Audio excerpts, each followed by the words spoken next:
Eyes of Wakanda. It was a good show. It stars one of the stars. There's a few of them. One of the stars was Chris Williams, and I was really happy that he was in it. He plays Black Lightning in the Black Lightning TV show, and I always thought that they could find a good spot for him in the Marvel universe. It's cartoon. He plays a voice actor. He's a voice actor in the cartoon, but still, I'm glad that he found his way over to Marvel, to the MCU.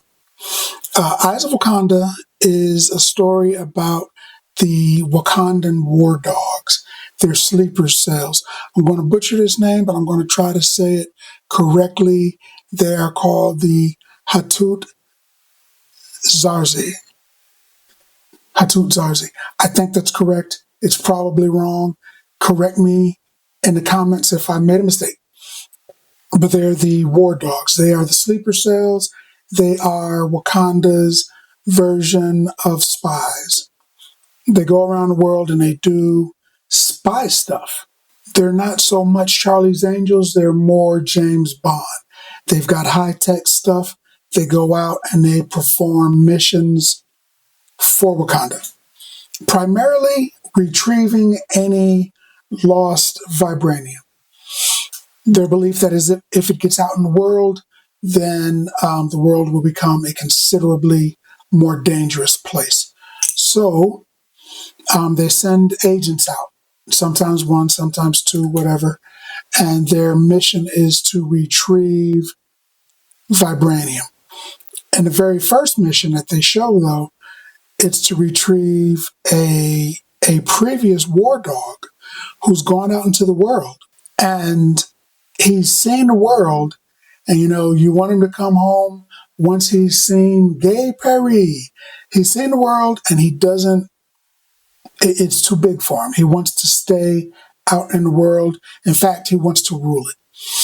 So he takes some tech, probably just the stuff he was with, because I'm not sure if he could have gone back and forth. But then again, they said they sent some agents after him, and he defeated every agent, or he pulled them into his cult, and he calls himself the Lion as opposed to the Panther.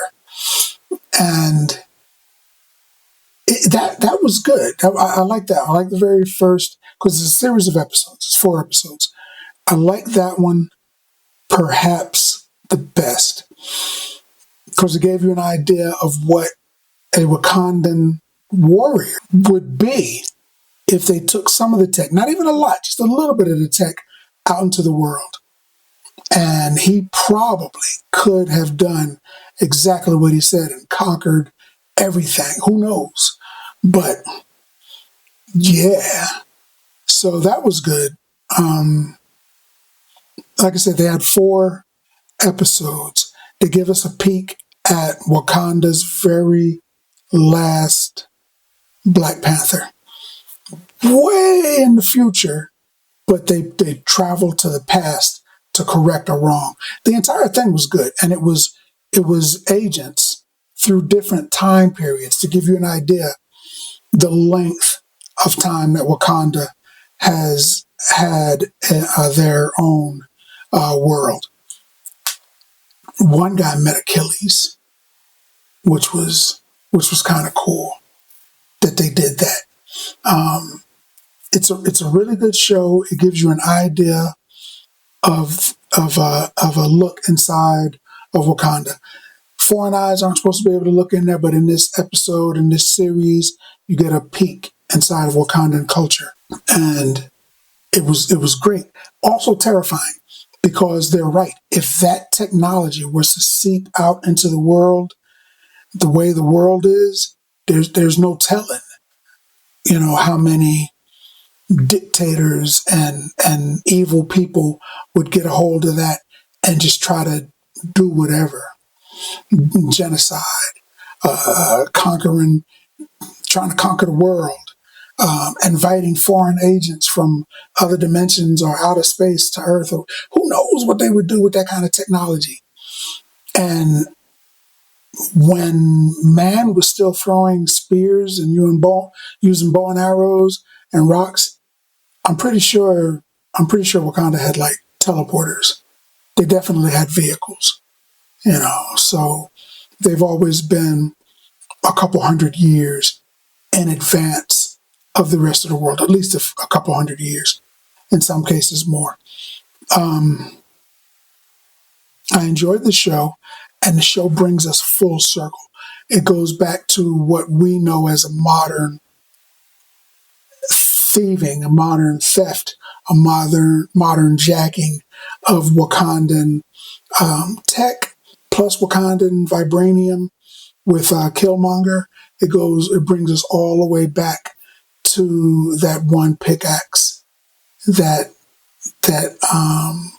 Killmonger Claw end up, stealing from the European Museum. It goes back to that. So, somebody's going to come for that piece. And I liked it. I enjoyed it. Because I've always thought, okay, the rest of the world has like the Soviet super soldiers, Alpha Flight in Canada. They've got the Avengers in America. All the other countries have gotten their own super-powered superheroes. Wakanda's got the Black Panther, true enough. But it just seems like there'd be some other people in there doing stuff. And these guys aren't technically superheroes, but to the outside world, they're Batman, they're Iron Man, they're James Bond, so that was kind of cool. I still think that there should be more Wakandan superheroes. They should definitely have their own team of super agents. But these guys, these just regular everyday dudes and dudettes with their tech going out into the world as agents of Wakanda, that's enough. They are the Avengers, really. I liked it. In fact, I like the series. They need to do a part 2. Maybe not with the war dogs, but take a look into one of the villages or a person's life, how they go through their life in Wakanda, or something. I don't know. So give us more is what I'm saying. I'd like some more of that.